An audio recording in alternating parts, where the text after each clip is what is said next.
Cette génération fait face à des grands défis et elle doit comprendre que la terre actuellement est très polluée.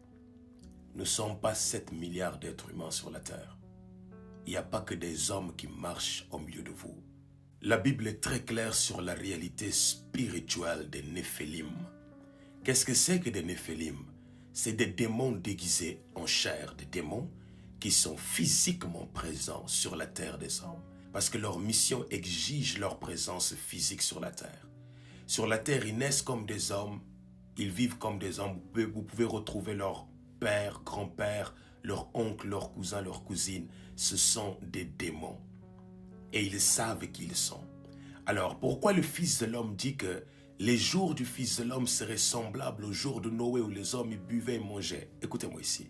Qu'est-ce qui s'est passé dans l'ancien monde au temps de Noé? Les anges déchus ont pollué l'humanité lorsqu'ils se sont alliés avec les filles des hommes. De leur union sont nés ce qu'on appelle justement des Néphilim, des démons, des êtres contre nature, des êtres qu'on appelle des êtres hybrides. Par ailleurs, la Bible dit que les dieux grecs ont existé, ils étaient là. La Bible affirme leur existence. Bref, ce sont eux qu'on appelle des Néphilim, des géants. Dans ce siècle présent ici, ils ne viennent plus comme des géants, non, ils ont dissimulé leur être. Ils naissent comme des hommes normaux, comme vous et moi. Ils parlent comme vous et moi. Ils font les mêmes choses que nous faisons, mais c'est vraiment que du spectacle. Ils savent qui ils sont. C'est que du théâtre. Ils savent pourquoi ils sont sur la terre, quelle est leur mission sur la terre. Les chrétiens doivent se réveiller. Pendant que vous courez derrière des prophètes et des hommes de Dieu ici, là, vous ne cherchez pas l'Esprit de Dieu. Vous ne cherchez pas la vérité et la connaissance. L'apôtre Jude parle de ces hommes qui ont été condamnés depuis le commencement des temps. Suivez-moi ici. Alors, au temps de Noé ici, qui a ramené le jugement sur la terre, c'est que les Néphilim, ces enfants-là des anges déchus et les anges déchus, ont pollué la terre, ont multiplié le péché sexuel sur la terre, l'abomination sur la terre, toute forme de mal. En fait, les livres d'Enoch expliquent ça en détail.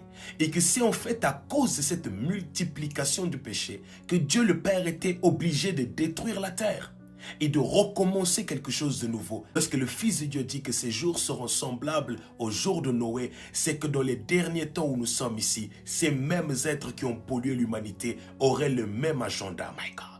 Pour faire les mêmes folies qu'ils ont commis autrefois. C'est pourquoi vous voyez que Satan est très offensif, que les choses sont très violentes, que les hommes et les femmes sont exposés à des réalités très violentes et que leurs cœurs sont manipulés d'une façon très violente parce que ce sont ces mêmes êtres qui ont pollué l'humanité autrefois, qui sont là de retour au milieu de nous.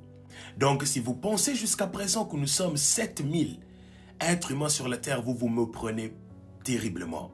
Alors, plusieurs même au milieu d'entre eux ont été filmés physiquement. Parfois, vous avez sûrement vu ici sur les réseaux des hommes et des femmes qu'on a filmés, leurs yeux se transformaient en un œil de lézard. L'humain appelle ça des reptiles. Hein? Par exemple, les Américains et quelques personnes qui sont un peu éveillées, qui regardent un peu les choses qui sont pas normales sur la terre des hommes. Ils ont décidé d'appeler ces gens-là des reptiles, mais ce ne sont pas des reptiles. Ce sont des Néphilim, c'est des véritables démons qui sont ici sur la terre dans un seul but, de multiplier le péché, de multiplier l'iniquité. Alors, même parmi les pasteurs, il y a des Néphilim, parmi les prophètes, parmi les 5 ministères, même au milieu des frères et sœurs, même dans toutes les églises, il y a des Néphilim. Il est très important que lorsque vous rencontrez quelqu'un sur la terre, que vous demandez au Seigneur Jésus, cette personne, de qui vient-il?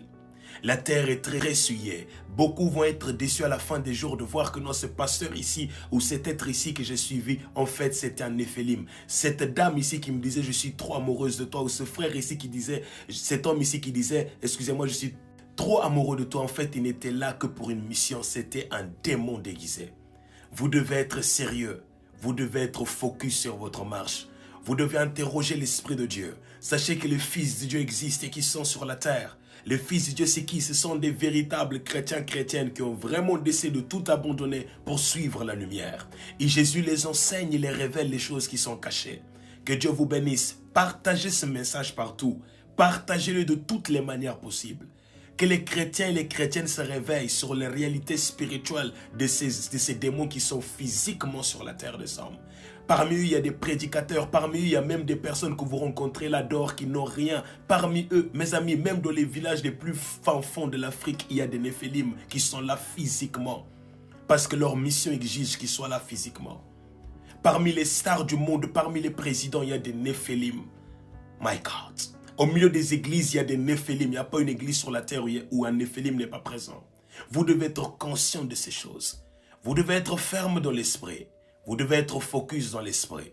Vous devez être tourné vers Jésus-Christ pour vous sauver. Beaucoup de frères et sœurs qui sont ici servent Jésus dans ce réseau ici. Là. Ce sont des néphilim et ils ne servent pas Jésus. Même lorsqu'ils prononcent Jésus, c'est un faux semblant. Ils savent pourquoi ils sont là. Juste pour promouvoir le péché, promouvoir le mal, promouvoir l'iniquité. Influencer les chrétiens qui sont faibles, les humains qui sont spirituellement faibles à faire le mal devant Dieu et à multiplier le péché. Que Dieu vous bénisse. Partageons ce message partout. Ici l'évangéliste Emmanuel Silva Suarez da Costa. Gloire à l'agneau. Amen.